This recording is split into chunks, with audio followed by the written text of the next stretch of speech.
enjoy Dr. Daniel Matt's presentation on becoming Elijah, prophet of transformation.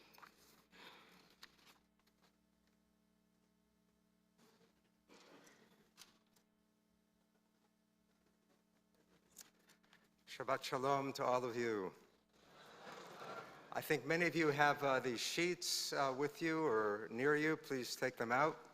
First of all, I want to wish a mazel tov to the bat mitzvah.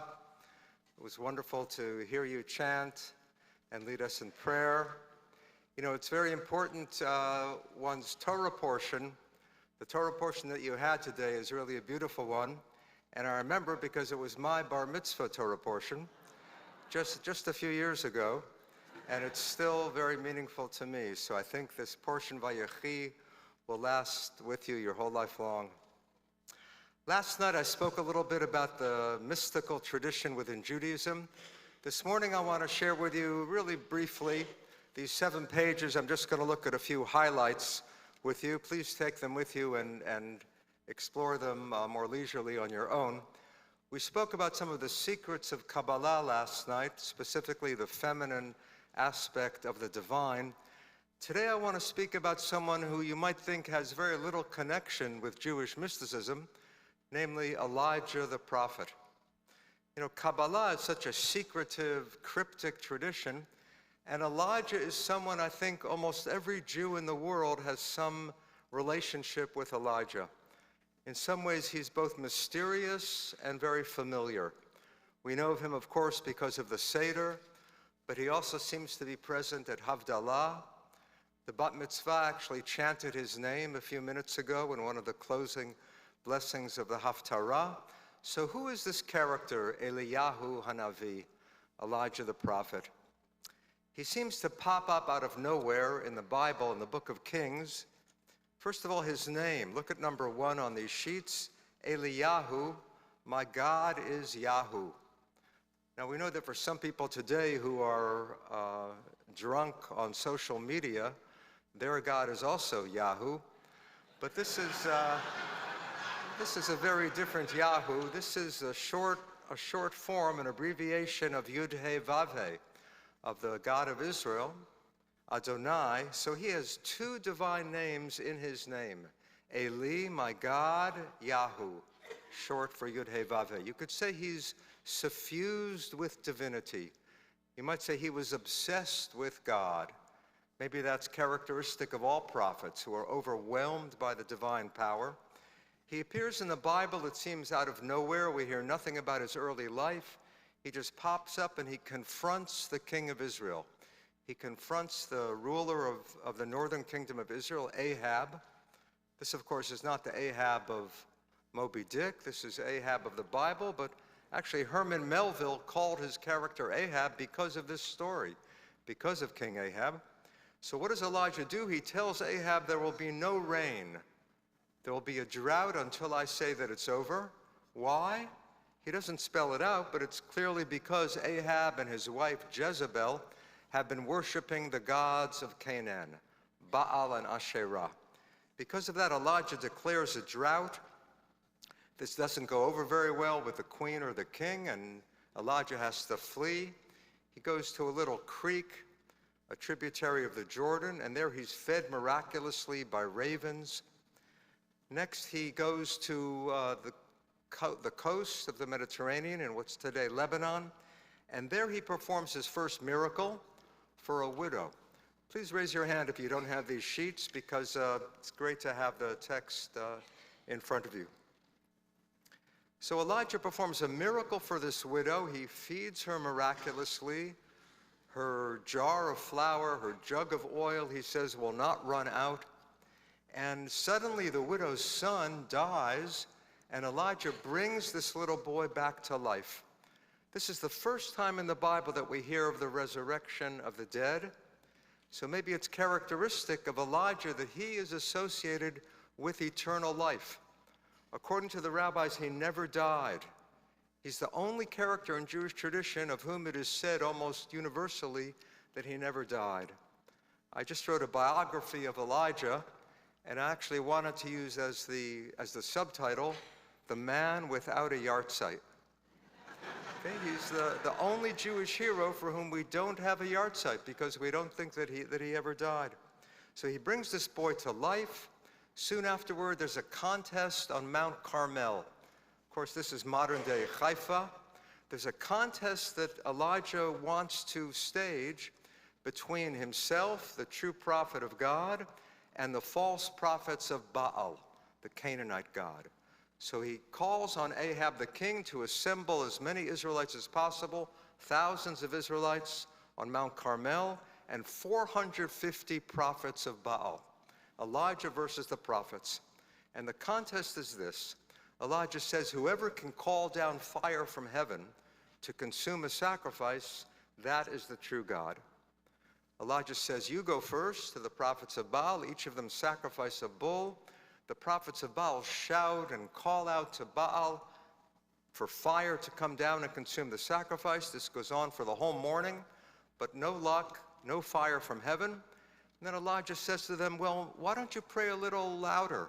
Why don't you play a little stronger? Maybe your God is sleeping. Maybe he's off on a business trip. Maybe he's gone to relieve himself. Some people say this is the first time in the Bible that we have sarcasm. Elijah invented sarcasm. So the prophets of Baal go into frenzy. They dance wildly. They begin to cut themselves with knives. Still no response. Then Elijah comes forward. It's his turn. He utters a brief prayer. Fire comes down from heaven, consumes the sacrifice. And all of the Israelites who have been wavering between worshiping the false god and worshiping the true God, they immediately call out, Adonai hu ha'Elohim. Adonai hu ha'Elohim. Many of you may recognize that because that's how we conclude the holiest day of the Jewish year, Yom Kippur, repeating that line 7 times altogether. That custom comes from that moment on Mount Carmel when Elijah brings the Israelites back to the worship of God. This, you could say, is his greatest moment of triumph, but it doesn't go over very well at the royal palace.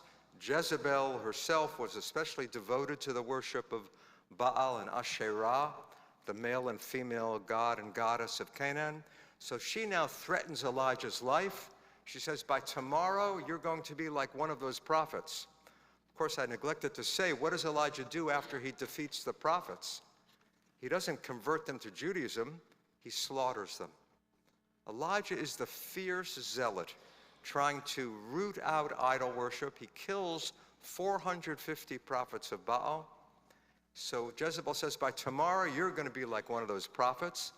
Why doesn't she kill him right away? It seems that Queen Jezebel gives Elijah the opportunity to escape. Elijah flees from the northern kingdom into Judea, the south, and further to Beersheba. He finds himself in the desert, and he actually calls out to God and says, take my life. This, you could say, is Elijah's death wish. After his greatest moment of triumph, he realizes that Jezebel will bring back the worship of Baal and Asherah. He feels that he's failed in his mission. He asks God to take his life. You may recall Moses also says to God, if you don't forgive the people after the golden calf, take my life. So God does not give in, at least not immediately. An angel revives Elijah, and he finds himself wandering further into the desert. He finds himself walking for 40 days. That reminds us of Moses being on Mount Sinai for 40 days, and he ends up at Mount Sinai. Elijah has an encounter with God on Mount Sinai, and let's look now at number 3. This is Elijah's moment of revelation. Yud-Heh-Vav-Heh said, that's how I'm pronouncing the divine name, just the 4 Hebrew letters, Yud-Heh-Vav-Heh. Yud-Heh-Vav-Heh said, go out and stand on the mountain before Yud-Heh-Vav-Heh. Look, Yud-Heh-Vav-Heh is passing by with a great and mighty wind, tearing out mountains and shattering rocks before Yud-Heh-Vav-Heh. Not in the wind is Yud-Heh-Vav-Heh. And after the wind, an earthquake. Not in the earthquake is Yud-Heh-Vav-Heh. And after the earthquake, fire. Not in the fire is Yud-Heh-Vav-Heh. And after the fire, kol demama daka. a sound of sheer stillness. You may know that phrase from the King James Bible. What is it there?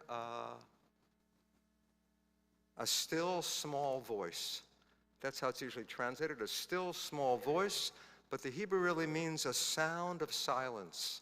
This may be where Simon and Garfunkel got their phrase for their song, a sound of silence, a sound of sheer stillness, a sound of sheer silence. So what is God saying to Elijah? Maybe he's saying, don't just rant and rave to the people. Don't just be a fierce zealot. You can reach people more effectively with a gentle tone, with compassion. And that's really the remarkable thing about Elijah, how he changes from being a fierce zealot to a compassionate Jewish superhero. That's really who Elijah becomes. When we think of Elijah, we don't think of a fierce biblical zealot. We think of a kindly old man who shows up miraculously, who helps people. That transformation, you could say, begins right here at Mount Sinai, when God reveals himself in this moment of silence. This is also a hint about meditation, perhaps. It's a hint in the Bible about the power of stillness, the power of silence. So the time has come for Elijah to leave the earthly plane. This would be the end of the story if it weren't for the fact that Elijah doesn't die. So how does the Bible describe that? Look at number 4. Elijah has picked his successor, Elisha, and the two of them are walking by the Jordan River. The bottom of the first page. As Elijah and his disciple Elisha went along, walking and talking, suddenly a chariot of fire. That's how that movie got its name, from this passage. A chariot of fire and horses of fire appeared, separating the two of them, separating Elijah from his disciple Elisha. And Elijah went up to heaven in a whirlwind. Elisha, his disciple, was watching and kept crying out, my father, Israel's chariots and horsemen. And he saw him no more. Who saw who no more? Elisha saw Elijah no more. Then he grasped his garments. Who grasped whose garments? Elisha grasped his own garments and tore them in two. Why does he tear his garments? Because he thinks Elijah has died.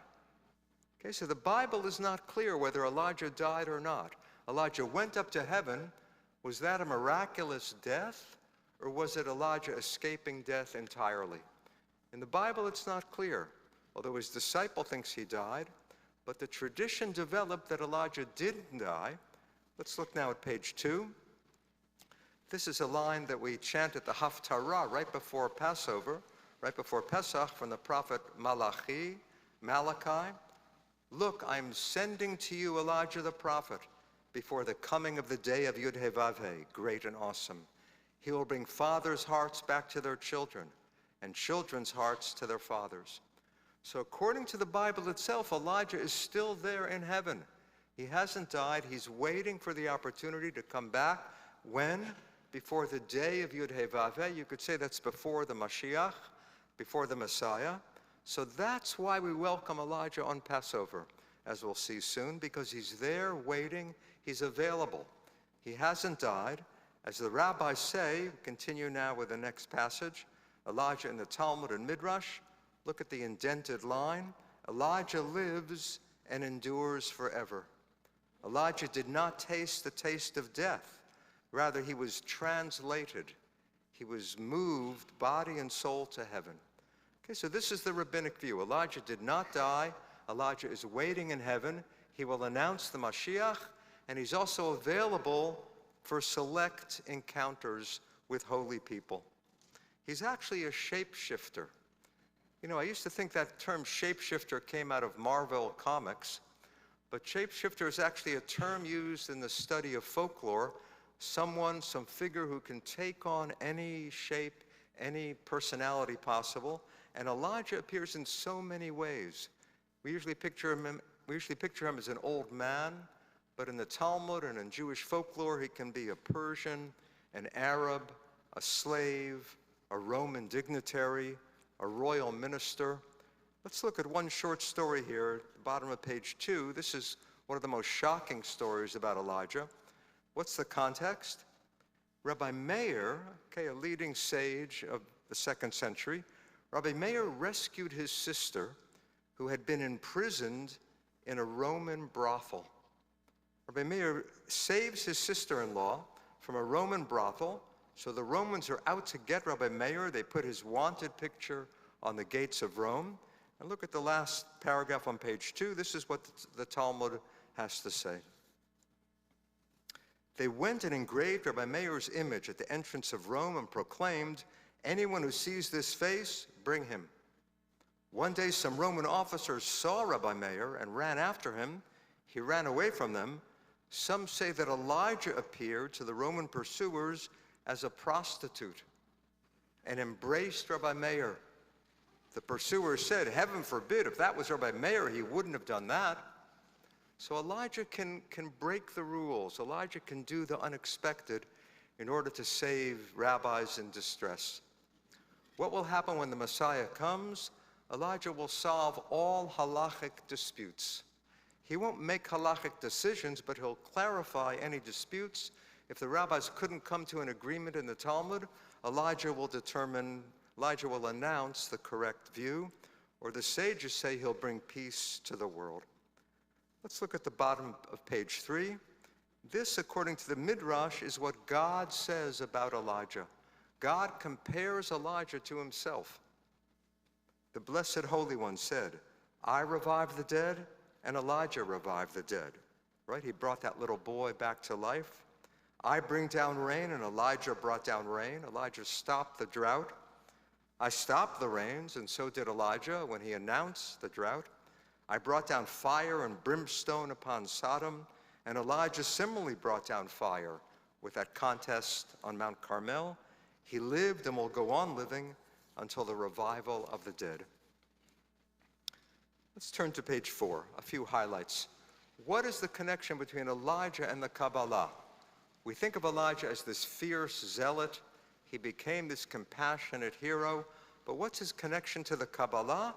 Elijah is the one who enlightens spiritual seekers.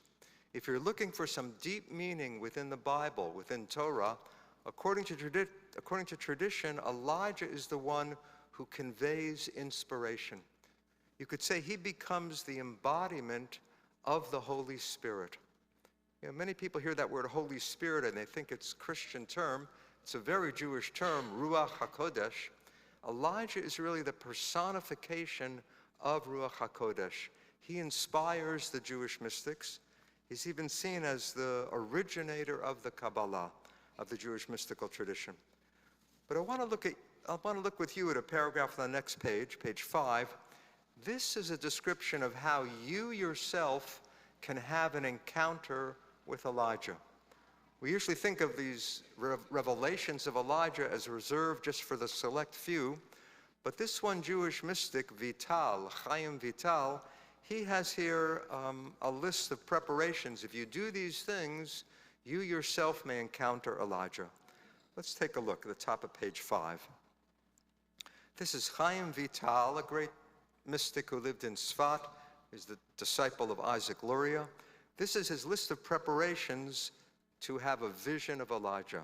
First, teshuvah, turning back to God, okay, or repentance. Fulfilling the mitzvot, sincere intention during prayer, intense study of Torah.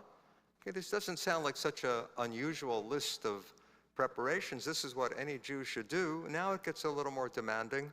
An ascetic lifestyle, limiting food, drink, and sensual pleasures, eliminating negative traits. That could take a while. Seclusion, frequent immersion in a ritual bath, meditating on the divine name, emptying one's mind of worldly concerns, and love of God.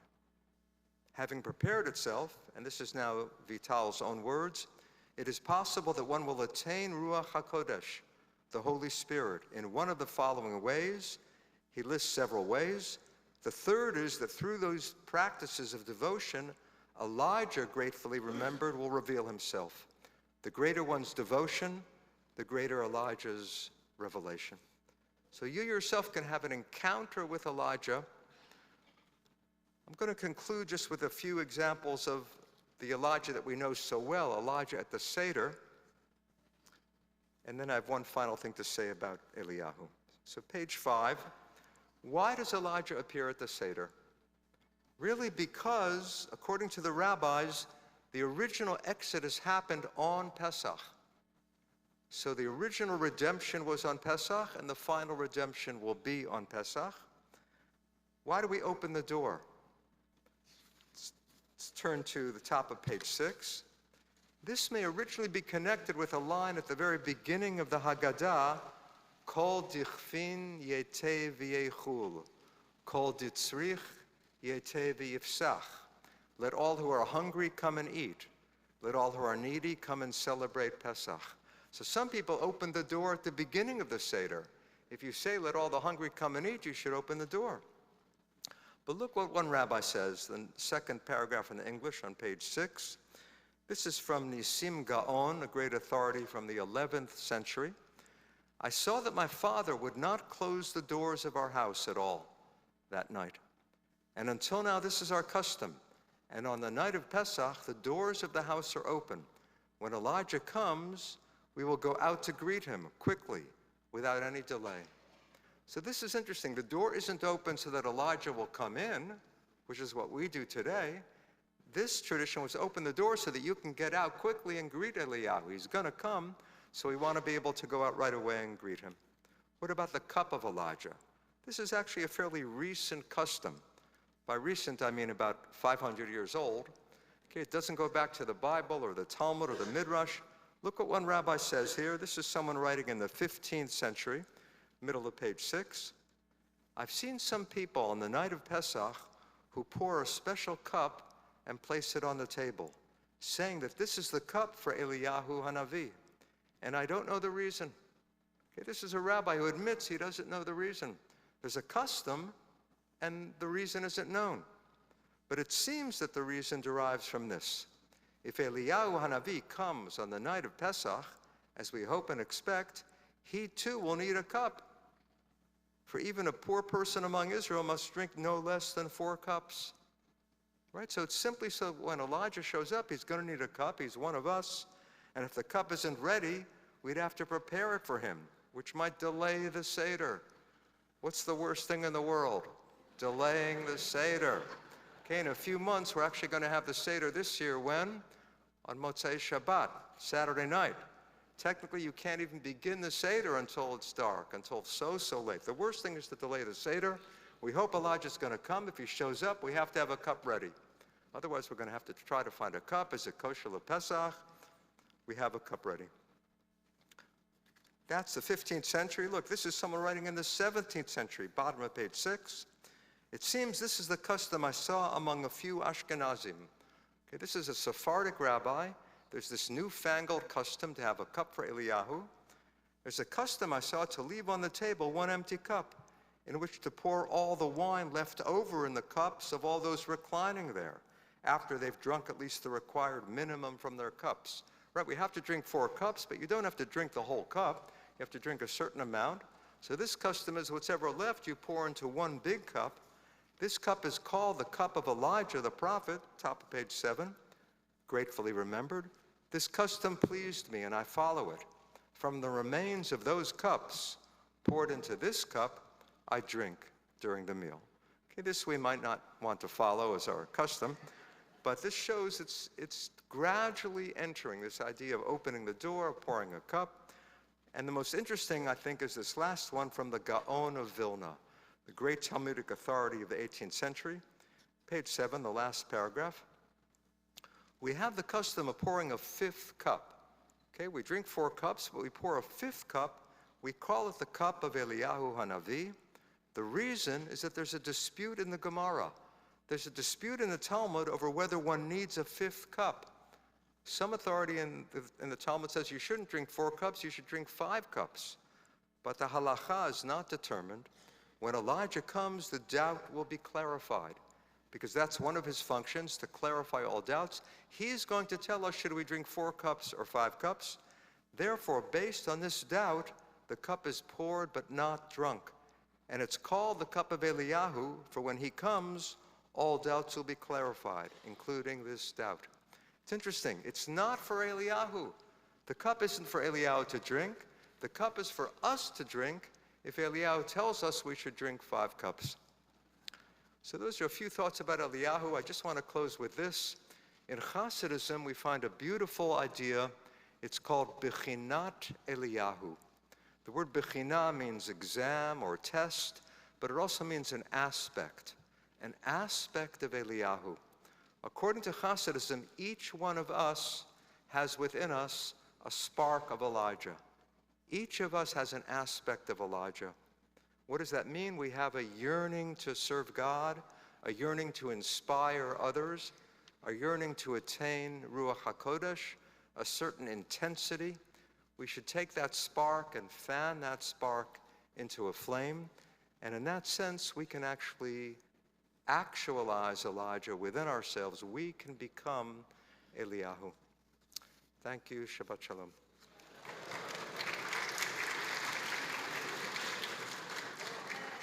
The material world. Put hands together.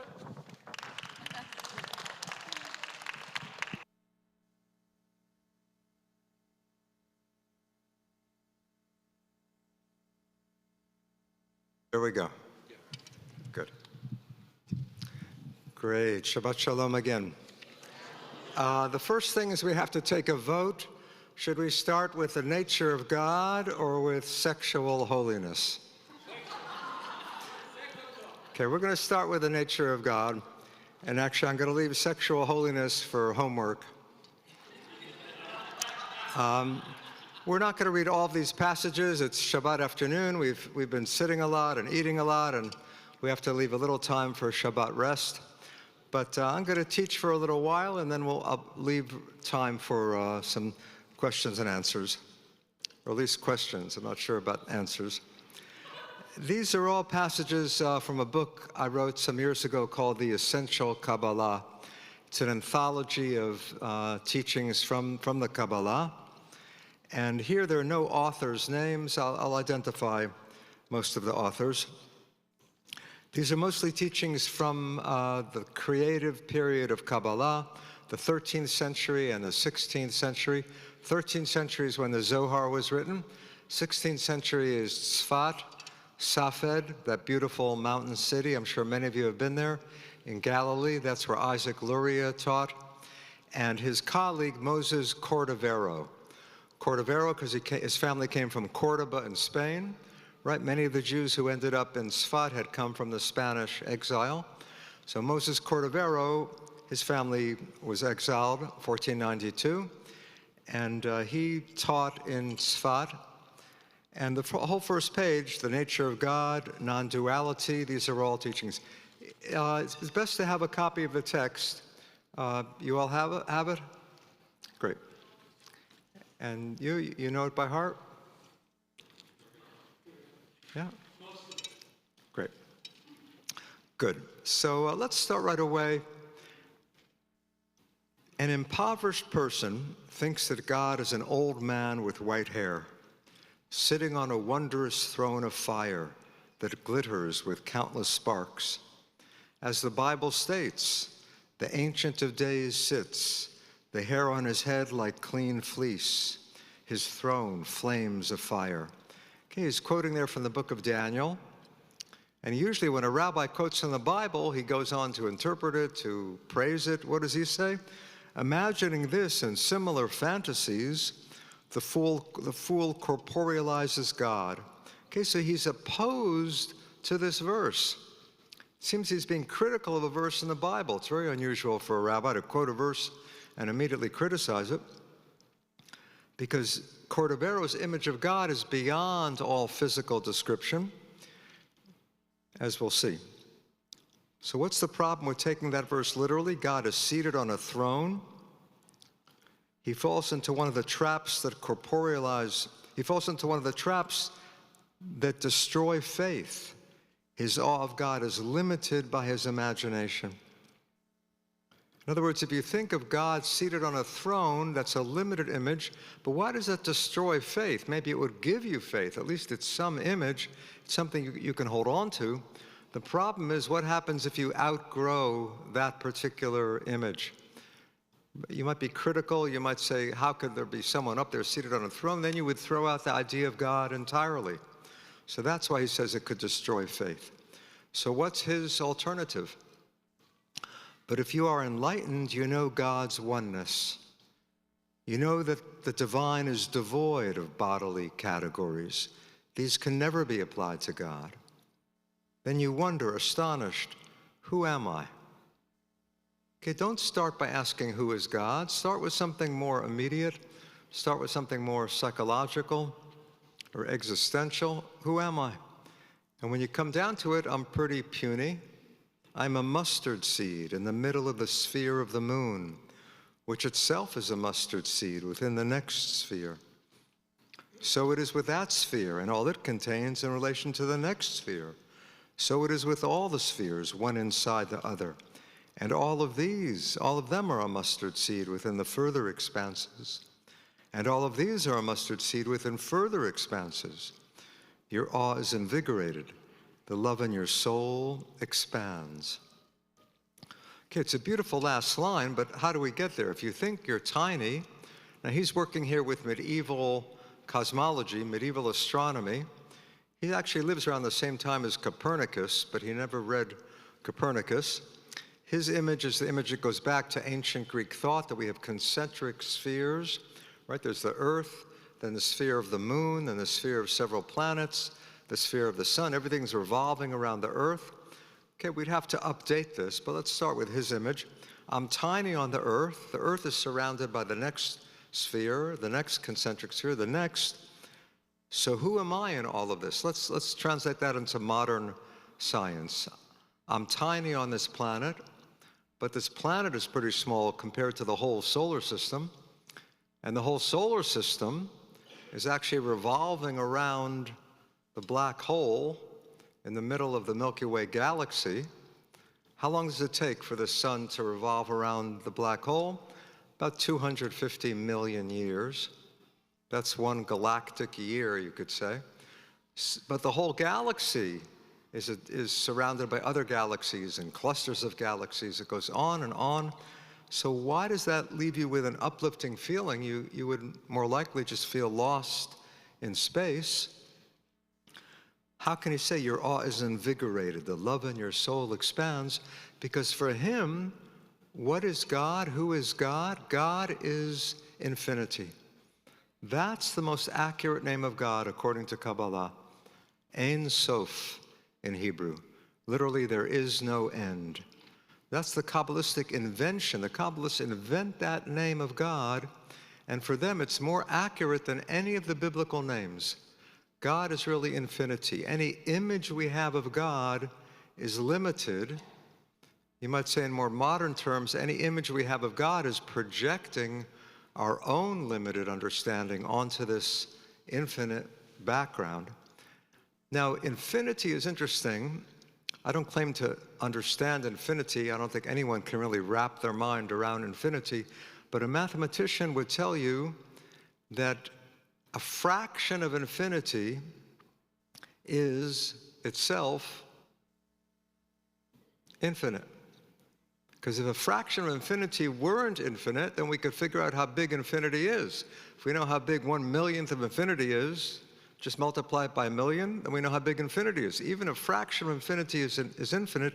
Each of us is one fraction of infinity. That's, I think, what he's saying. In other words, I'm tiny, but I'm part of something greater. The entirety is God. The entirety is Ein Sof. I'm one spark. I'm one fraction of that infinity. That invigorates your awe. So God isn't something out there. God is everywhere. God is everything, as we'll see in a moment, and I'm part of that oneness. So this is really Jewish mysticism. Okay, last night we talked about Shekhinah, the divine feminine. This morning about Eliyahu. This is really the core of Jewish mystical teaching. Cordovero is very radical. He's almost a pantheist, as we'll see in a moment, but this is his critique of traditional theology. Don't think of God as Father in heaven seated on a throne. Think of God as infinity, but infinity isn't so far away. If infinity is really infinite, then we're part of that infinite. So let's see how this is spelled out. These, as I say, all the teachings on this first page are from Moses Cordovero, writing in the 16th century in Tzfat. The essence of divinity is found in every single thing. Nothing but it exists. Okay, so here we're really beyond God as he, beyond God as she. The pronoun it may sound impersonal, but it's more accurate in a sense. We're not putting God into any gendered box. So it exists, meaning nothing but God exists. You could substitute God for it. Since it causes everything to be, no thing can live by anything else. It enlivens them. Its existence exists in each existent. What is existent? You may not have run across that word recently. It simply means any existing thing. God's existence exists in everything. Do not attribute duality to God. We'll see in a moment what he means by duality. Let God be solely God. If you suppose that Ein Sof, okay, here's that term, Ein, there is not, Sof, end. There is no end. If you suppose that Ein Sof emanates, okay, that it pours out its energy. If you suppose that Ein Sof emanates until a certain point, and that from that point on is outside of it, you have dualized. So that's what he means by dualism. Usually when you hear the word dualism in a religious context, it means there's this God and another God. That's dualism. For Cordovero, it's something else. If you say there's God, and then there's something that's not God, that's heresy. For him, that's heresy. If God is really infinite, then God somehow animates everything, pervades everything. So don't fall into the trap of dualism. Realize rather that Ein Sof exists in each existent. Do not say this is a stone and not God. Rather, all existence is God, and the stone is a thing pervaded by divinity. Okay, before it sounded strange that a rabbi would quote a verse and criticize it. This also sounds strange that a rabbi would say, don't say this is a stone and not God. Okay, we don't have to go very far to find, you can read this sometimes with the right light, right? Don't have any God before me, don't bow down to any image, don't worship a stone. Okay, one of the 10 Commandments is don't worship a stone. He's saying the stone is divine. Now, he's not going to bow down to the stone, but he refuses to exclude God from the stone. Now, you could almost think of this as a physicist would talk about energy and matter, right? Energy and matter are not ultimately separate. That was Einstein's great contribution, one of his great contributions, that energy is interchangeable with matter. One physicist puts it this way: matter is frozen energy. If the energy slows down enough that it can temporarily assume a certain pattern, an atomic pattern, a molecular pattern, energy turns into matter. So I don't mean to equate them entirely, but there's a certain parallel here. God turns into material existence. God becomes the world. It's not that God is up there separate and creates the world. That's the picture you would get from Genesis, from most Jewish texts. He's saying God animates the world, God turns into the world. So don't exclude God from the stone. Don't worship the stone, because you don't want to fall into idolatry. You don't want to say that's the totality of God. Nothing is the totality of God except everything. Rather, all existence is God. Very shocking to see a Jewish source say that. You really could say that's pantheism. All existence is God. Some scholars say it's not pantheism, it's panentheism. What's panentheism? Pantheism is pan theos, all is God. Panentheism, all is in God. All is within God. But he's actually saying all existence is God. And the stone is a thing pervaded by divinity. This next paragraph says something very similar. Before anything emanated, okay, before anything emerged from that origin, there was only Ein Sof. Okay, the world had not yet come into being. There was only this ocean of infinity. Ein Sof was all that existed. Similarly, after it brought into being that which exists, there is nothing but it. That's interesting. He's saying at the beginning there was only infinity, before the world existed. Now what's the situation? Now that the world exists, what's the situation? There's still nothing but Ein Sof. But the infinite has become all of these separate things and people, all these phenomena. But really underneath, it's all divine energy. You cannot find anything that exists apart from it. There is nothing that is not pervaded by the power of divinity.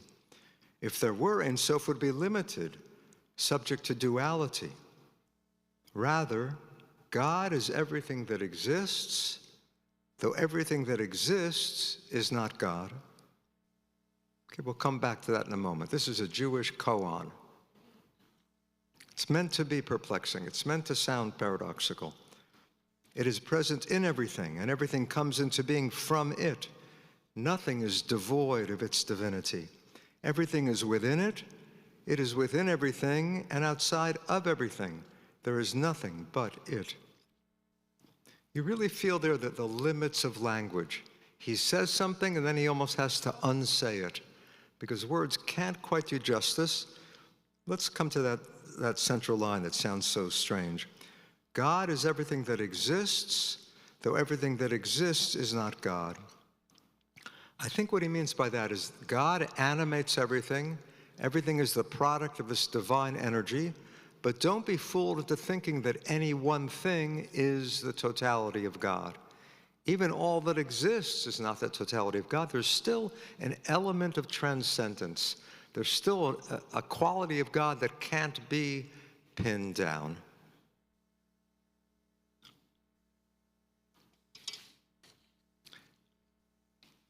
Okay, I realize these are all rather challenging ideas. I want to leave us time for questions and thoughts, but let's continue for now. One more from Cordovero on the next page, and then another Kabbalist at the bottom of that same page. Concealing and revealing. It's a little hard to know which way to turn this page, but look for concealing and revealing on the top left, and you're on the right page. When powerful light is concealed and clothed in a garment, it is revealed. Though concealed, the light is actually revealed. For were it not concealed, it could not be revealed. Okay, it's texts like this that give mysticism a bad name. Okay, you read it and he's saying, what's he saying? This is like wishing to gaze at the dazzling sun. Its dazzle conceals it, for you cannot look at its overwhelming brilliance. Yet when you conceal it, looking at it through screens, you can see and not be harmed. So it is with emanation, okay, with the divine flow. By concealing and clothing itself, it reveals itself. Okay, we all know, right, when there's an eclipse, you can't look directly at the sun, even the darkened sun, because it would damage your eyes. So sometimes something is so bright you can't see it, or you can't stand it. It's only when it's concealed, when it's filtered, when it's modulated, then you can handle its brilliance. So let's go back to the beginning. When powerful light is concealed, it's revealed. The only way it can be successfully revealed, the only way it can be handled, is if it's filtered. So the divine light by itself would just blow us away. We can only encounter the divine through some filter. So what is the filter? The filter is creation. The filter is nature. Nature is God garmented. Nature is God clothed in something that we can handle.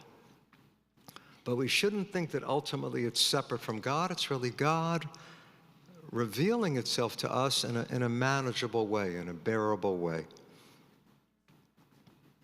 And paradoxically, by concealing itself, it reveals itself. Someone once told me this is really about fashion, right? That which is concealed is more attractive. And here it's about the divine concealing itself through the world. Okay, we're leaving Cordovero now, and the last few lines on the page are from another Kabbalist, relatively unknown Kabbalist named Shimon Lavi. He was exiled from Spain, moved across the Straits of Gibraltar to North Africa. He was on his way to Israel. He probably would have ended up in Sfat with Cordovero, but he stopped in Jerba. Jerba, a small island off of Libya. And he was convinced by the Jewish community to stay there as rabbi. He became rabbi there. Rather than making Aliyah to Israel, he spent the rest of his life with his Jewish community. And there he wrote a commentary on the Zohar. This is from his commentary on the Zohar. It has a beautiful name, Ketem Paz, which means finest gold. Why did he call it Ketem Paz? Because Paz stands for Perush Zohar, commentary on the Zohar. Most Jewish books, most traditional Jewish books have some kind of play on words in them. So this is from his commentary on the Zohar. With the appearance of the light, the universe expanded. Okay, it sounds almost like the Big Bang. With the appearance of the light, the universe expanded. With the concealment of the light, the things that exist were created in all their variety. This is the secret of the act of creation. One who understands will understand. That last line in Hebrew is what? V'hamevin yavin. If you get it, you got it. Okay, if you understand, you understand. Sometimes you find that with medieval biblical commentators. Ibn Ezra likes to write that. V'hamevin yavin. He'll drop a little hint, and he says, one who understands will understand. So what's his hint? The whole thing is just 4 sentences. But the last one just says, if you get it, you got it. The third one just says, this is the secret. Okay, so we're down to two sentences. If we get these 2 sentences, we have the secret of creation. Let's look at them. With the appearance of the light, the universe expanded. Okay, maybe in the 16th century that was a new thing to say. Now every high school student learns something about the Big Bang. That sounds remarkably close to the Big Bang. There's this initial explosion, this initial expansion, but that's not enough for the world to exist. What do you need for the world to exist? You need that expansion to slow down. In fact, you could change just 1 letter in the second line and you'd get an accurate scientific statement. Instead of with the concealment of the light, change that second C to a G with a congealment of the light. That's really modern cosmology. There's an initial expansion, initial explosion, the Big Bang, but if that energy is just streaming out at huge speeds, there's no chance for anything to exist, no chance for atoms to form, for molecules to form, for stars to form, for planets, for galaxies, for people. There has to be a congealment, there has to be a slowing down of that expansion for the energy to coalesce into matter. And he's saying something remarkably similar. There's an initial explosion, initial appearance of the light, an expansion, but it's the concealment, like Cordovero said up above, there has to be concealment for what? For anything individual to take shape. Okay, you could say each of us is one little bit of divine energy packaged. Packaged in what? Packaged in a body, packaged in a gender, packaged in a personality, packaged in a life history, packaged at certain times, certain places. We share that initial impulse, we share that initial spark of divine energy, but we each express it in our own way. It's the concealment of the light that allows for each of us to exist. And trees and mountains, all the phenomena of nature are concealed light. That's the secret. So I think the secret is really the interplay of those opposites, the expansion and the slowing down. The revelation of the light and the concealment so that it can take particular form.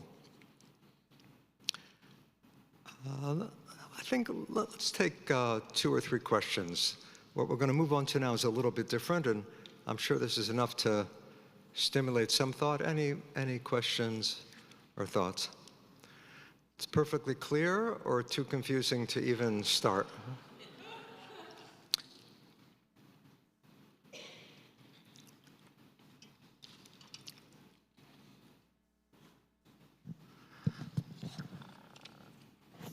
The part that you pointed out earlier that was very confusing, could you go back to that? You said you would, on the first page. That paradoxical quote, the Jewish koan, God is everything that exists, though everything that exists is not God? Yes. Uh-huh. So what about that? You're going to explain it for us? When I first read it sitting down, I said, oh, I have to look at a rock in a different way now. I'm sorry, when you first read it? When I first read it, it said something about the rock also represents God, that God's infinity is there as well. But then it said that everything is not God. Is that the evil that exists in the world? That God, in terms of evil or bad things, how does that happen if God is represented everywhere? So it's a contradiction. Yeah, how did evil come about? Next question. Yeah, that seems to be the first thing that pops into the mind when you say that all is God. It sounds beautiful, it sounds poetic, but what is evil? You know, I think perhaps it's useful not to use evil so much as a noun, but as an adjective. So there certainly are evil actions, and there are likely evil people. But I don't think there's something evil, you know, I don't think there's something called evil as a noun, an evil entity. So I think you could say it this way: we each have this energy, we each are this energy, but then free will comes into play. How are we going to use that energy? How are we going to act? Then you get into good or evil. So people act in good or evil ways. People take this divine energy, they embody this divine energy, and they express it. And I think what evil really is that selfishness taking over. I want as much as possible for my little package. Okay, we're each a little spark of divinity. I have mine, I am mine. How much can I pile up during my time on earth? How much can I grab for my own? So that wanting more and more, that ego becoming intoxicated with itself, I think is the root of most of what we'd call evil. I don't mean that as a complete explanation, but I think that's helpful. When you talk about God hidden in the world, in a way, you could also, or could we also say that we as human beings are limited because of our senses and what we can see and hear and touch, in a sense that doesn't allow us to see through to maybe the source of the light. Like our eyes can't pick up energy the way, say, birds can or whatever, So in a way, we're made so that it's concealed. Yeah, I think, right. Each creature has that concealment in a different way. We have certain gifts as humans, but, we don't hear or see at all as well as other animals or insects. So we have certain faculties that are very concealed and certain with which we're gifted. Yes. Maybe one more question for now, and we'll continue. Or two more. So my question is this. I don't know if you have grandchildren, but what would it be like to be the grandchild of Dr. Daniel Matt and hear a story at bedtime about what that child might think about when they go to bed, and how when they say and I'm assuming they say the Shema, there's questions. What would Dr. Daniel Matt tell their grandchild about themselves and God?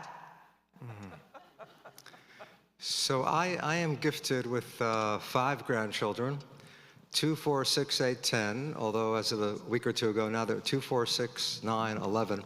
My 11-year-old, Sarah, I guess when she was 8, I dragged her to a Yom Kippur teaching that I was giving on Elijah, and she sat through it, and then she asked the question, She said, first of all, why are there so many people here listening to this? It's gone on so long. And second, is Elijah real? So the question is kind of, it's not so much what I give to them, what I learn from them. I think that innocence of childhood is such, we've lost that. We've lost that innocence. So for me, that's the greatest gift of a grandchild, of a grandchild, to get back in touch with that innocence. Last night we spoke briefly about the tree of knowledge of good and evil, right? And I think what that means to me is learning to make distinctions. And the most basic distinction that we learn to make is what a child discovers somewhere around the age of 1.5 or 2, me, right? That sense of self, of being separate from the world. Exactly the opposite of what Cordovero is saying, right? Cordovero is saying you're one with the divine, with the world. You can't really survive in life if you're totally convinced of oneness 24/7, right? You don't want to walk into the traffic. You don't want to become one with that vehicle moving down the road. You have to have a sense of self. We all learn that at a very early point, but there's a great price we pay for that sense of being separate. And the mystic is trying to overcome that separateness without falling back into, totally childish behavior. So there's a wisdom the child has, or the infant has. I think the mystic is trying to recover that. So when I'm wise enough, I learn something of that. Now the 9-year-old, 11-year-old, they've been convinced by ego. They've given up that oneness too. But children are closer to that innocence. So I think that's something I learned from them. I read Hebrew with them. I teach them Hebrew. We work with the Aleph Bet. And then I try to move out of the teacher mode and learn from their wisdom. So thank you. With the appearance of the light, the universe expanded. With concealment of the light. Now, I only speak English, and I'm sure this has been written or in other ways. I think of it as energy, with the appearance of energy, but are there other metaphors, light, energy, that people have applied to this thought? Yeah. Right, the Hebrew there is or, right? Ki bahofia ha'or nitrachev ha'olam. With the appearance of the light, the universe expanded. So light, right? The very first thing in Genesis is light, right? It's so striking. So many mystical teachers use light and water, and light really is energy, right? That's a relatively recent discovery. That was really Maxwell, right, in the 19th century, who discovered, based on Faraday, that light is an electromagnetic wave. So, people have always been fascinated by light and fixated on light, but the fact that light is energy, it really allows us to substitute energy here. That's why I meant to say, that this is so close to what a physicist would say about energy and matter. Light and creation, energy and matter. I think it's his way of talking about energy. Sometimes they use the Hebrew word chiyut, right, from chai. Chiyut is really life force. Chiyut. So that's what's animating the universe. So I think, moving from light to energy is totally natural, and it's really accurate scientifically. Okay, let's continue some more, and then we'll open it up for more questions.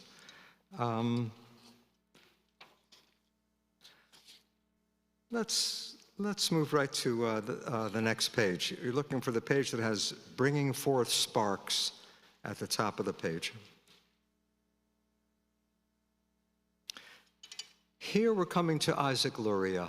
Okay, Luria, probably the most famous of all the Kabbalists, lived in Tzfat. He was only there for a few years, had a very powerful personality.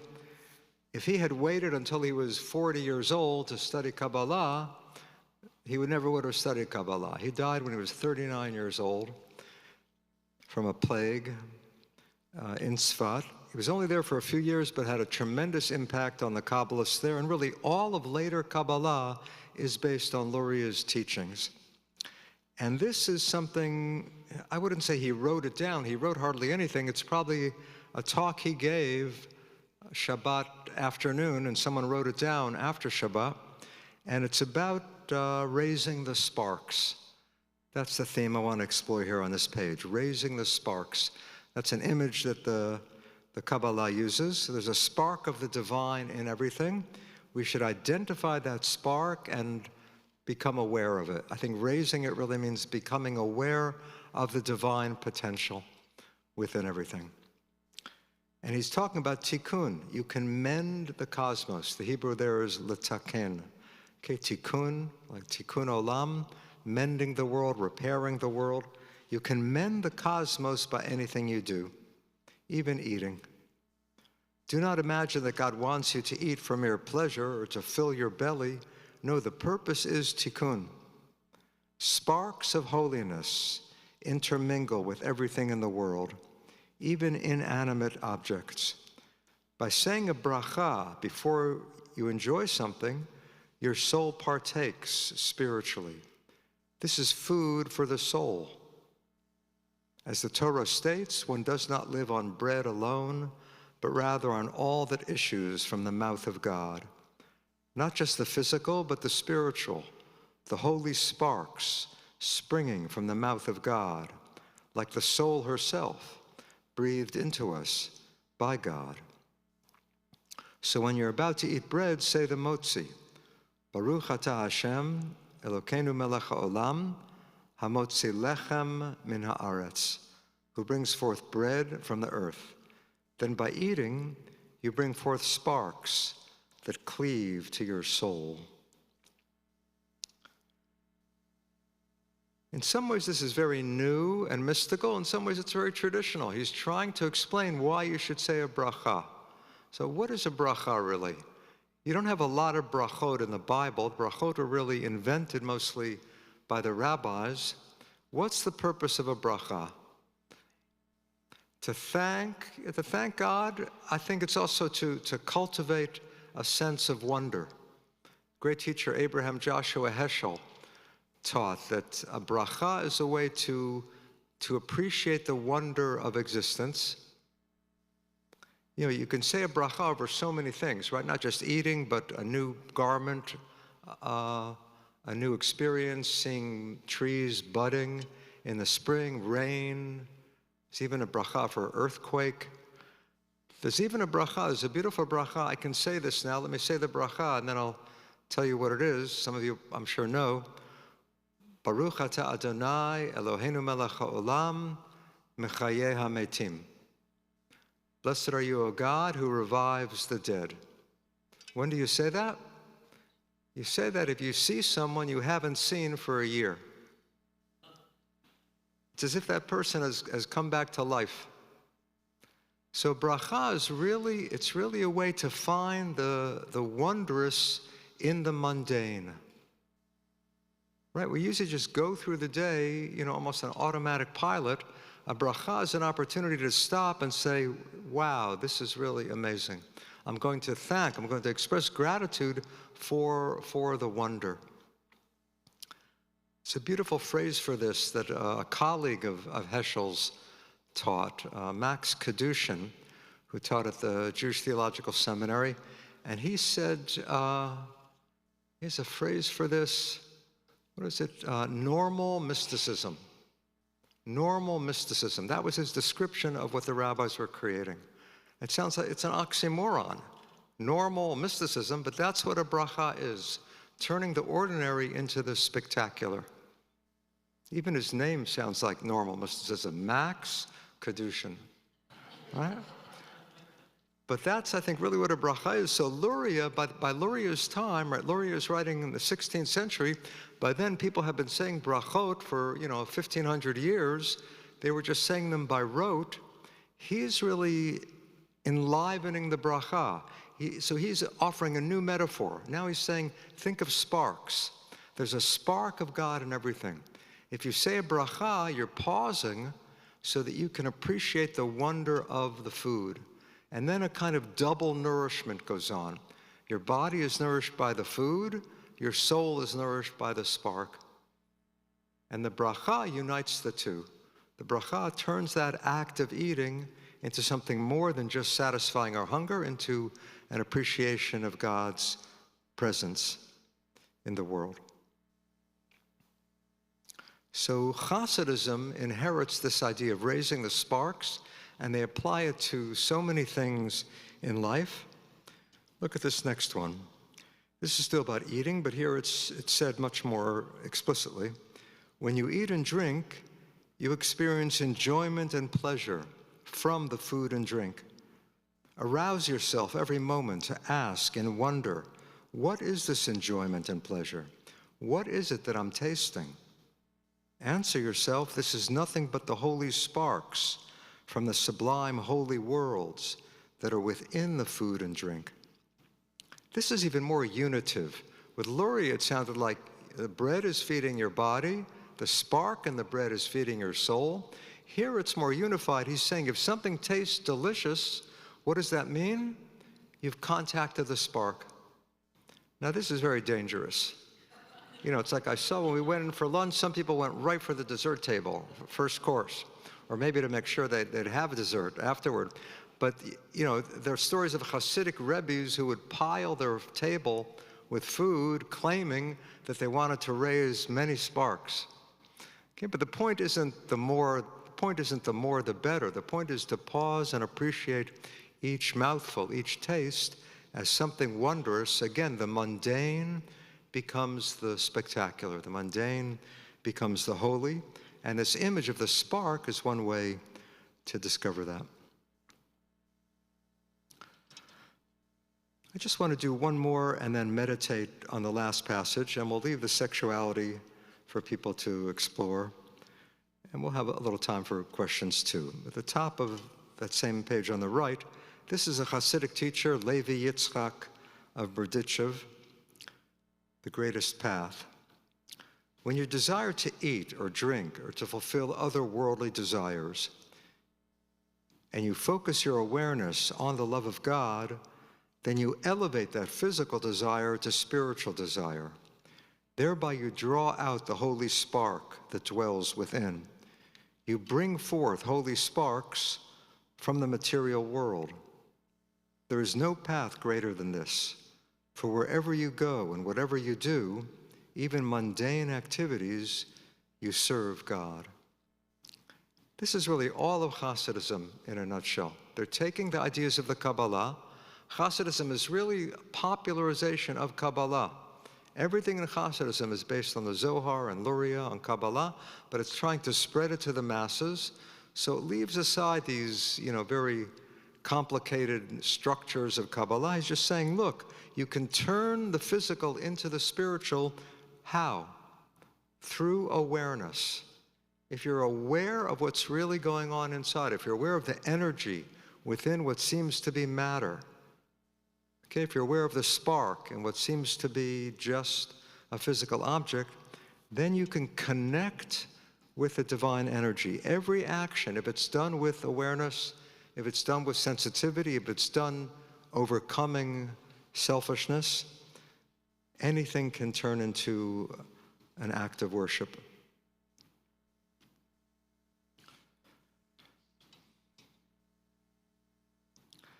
Okay, what I'd like to do now is to look at this last passage on this page, Ripples. I want to read it once with you and then just pause for a minute or two of meditation together. This is really a description of meditation. In fact, the first sentence, I think, is a definition of meditation. Thought reveals itself only through contemplating a little without content. Contemplating sheer spirit. Now, you might object immediately. How can you think without content? Every thought is a thought of something. You can't have a thought about nothing. Even if it's a thought about nothing, nothing is something. So what does it mean to think without content? That's what meditation is. Just mental activity. Obviously, thoughts are going to come in, objects are going to arise, but you let the object come in, you let it go out, and you stick with that stream of mental energy. Maybe you're just experiencing electrons jumping across synapses or something. There's this stream of energy. It'll fixate, it'll become a thought. Let the thought go.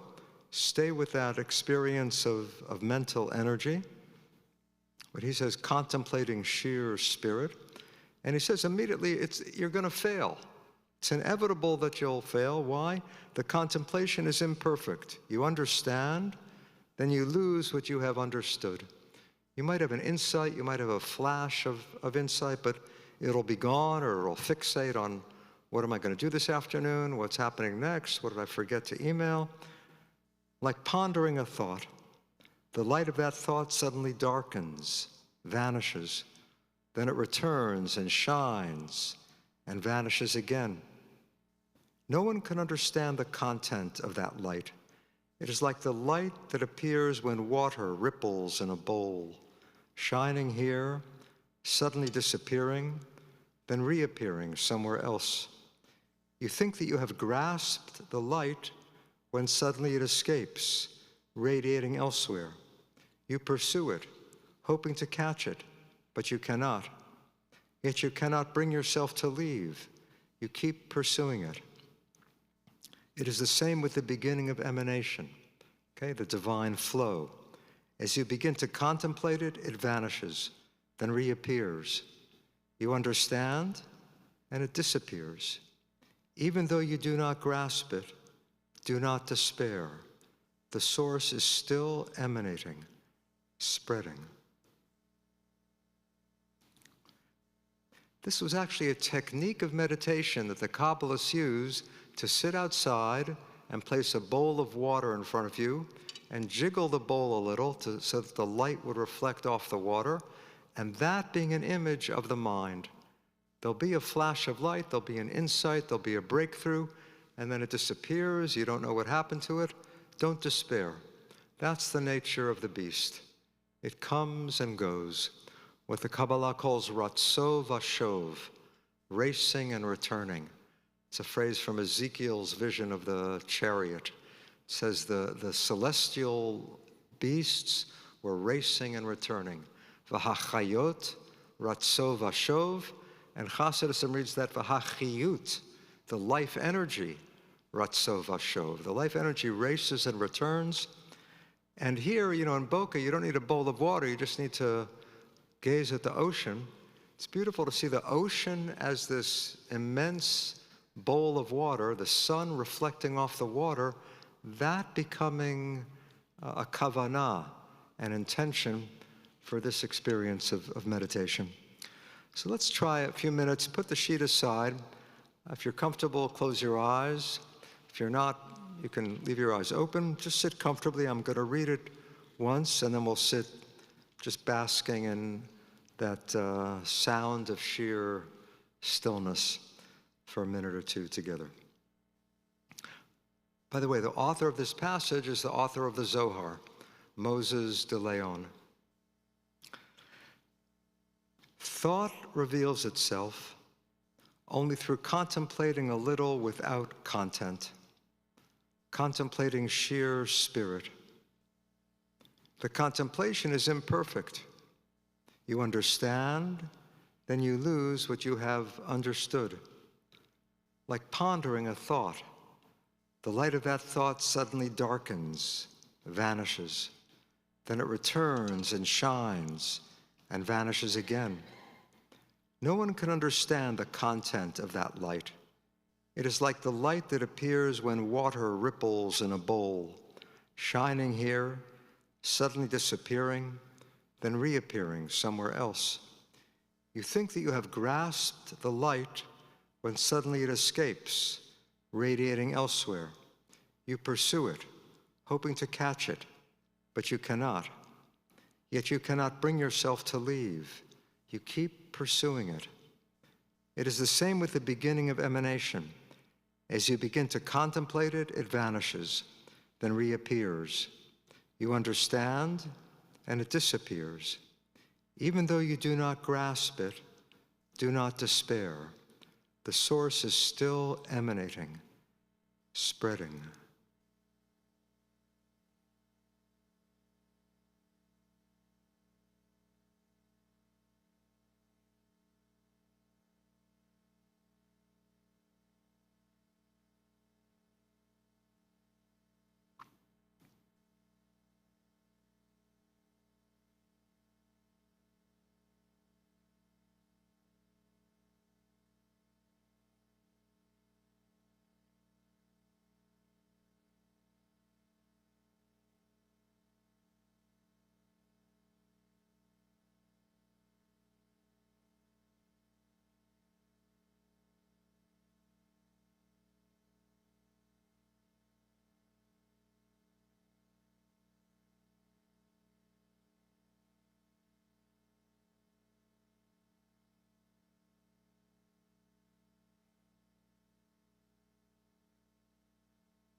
Okay, let's come back together, open our eyes.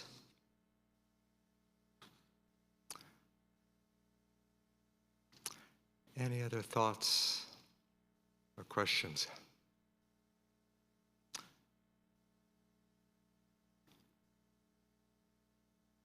Rabbi, I think we have, I'm so glad you're still meditating. Good. It worked. And then If you were writing curriculum for, let's say, high school, I don't imagine you would think of doing this if elementary. you could hold the mic a little further away, I can't hear you. Yeah, great. If you were writing curriculum for high school or university, where would Kabbalah fit in? Within Jewish thought, within Jewish history, within... Yeah, within Jewish education. Uh-huh.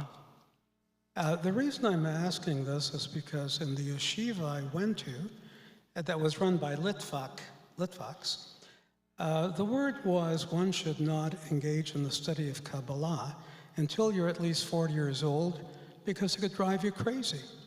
So how would you introduce Kabbalah into a school curriculum, Judaic curriculum? Yeah, where would Kabbalah fit in a curriculum? Traditionally, Kabbalah was either excluded or else it was kept, for certain advanced students, or the rabbi might feel, this person has studied enough or has reached a certain age. Often you hear the age of 40. Actually, Cordovero says 20. You should be 20. I think the point is you need to reach a certain level of maturity before delving into mysticism. Why?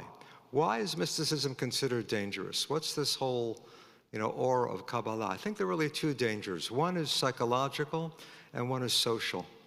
The psychological is if you're questioning the ego, right? We were saying that ego is that discovery which we can't avoid, and yet it somehow can become a trap. If you're going to let go of ego, you could easily just fall apart. Or maybe you wouldn't be there to pick up your kid at 3 o'clock. You're just blissed out on the divine. Because there's a fine line between mysticism and madness. If you're questioning the self, if you feel like you're part of this oneness, then you might just lose it all. You might not be able to function in the world. You might not be able to relate to your spouse, your children. You might justify everything you do as God working through me. So there's a psychological danger and there's a social danger, both because of that and because of the rabbi. If you have your own path to God, who needs the rabbi? Who needs halacha? Who needs tradition? Who needs liturgy? Who needs ritual? I'm just one with God and I can be there all the time. So I think it was those dangers that led to some of the restrictions on Kabbalah. Don't even delve into it until you're married, until you've mastered the Bible and the Talmud, until you're well integrated into the Jewish communal structure, then you can go more deeply. Now these days that doesn't work because it's out there, right? You walk into any bookstore and all the mystical teachings of the world are there. No one's going to put them in a closet. In fact, one of the first Kabbalists said, one of the first critics of Kabbalah, he himself was a Kabbalist, but he didn't want them spread. He said, a book has no closet. Once it's in a book, it's going to be available, it's going to be accessible, now all the more so. And you don't need a bookstore, you just need your computer. You don't need a computer, you just need your phone, you just need your watch. Pretty soon it'll just be no device, whatever, implanted.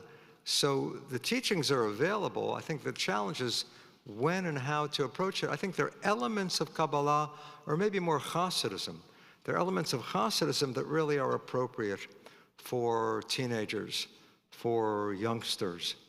And the actual deeper text like Zohar, that does take some preparation or at least some guidance. So I think mystical teachings could be introduced at a certain level at a very early age. Hasidism or certain gems of the Kabbalah. I've sometimes meet people who say, well, how come we never had this in Hebrew school? All we had was all that boring stuff. But I say, at least it wasn't ruined. Right now, many people won't even open the Bible.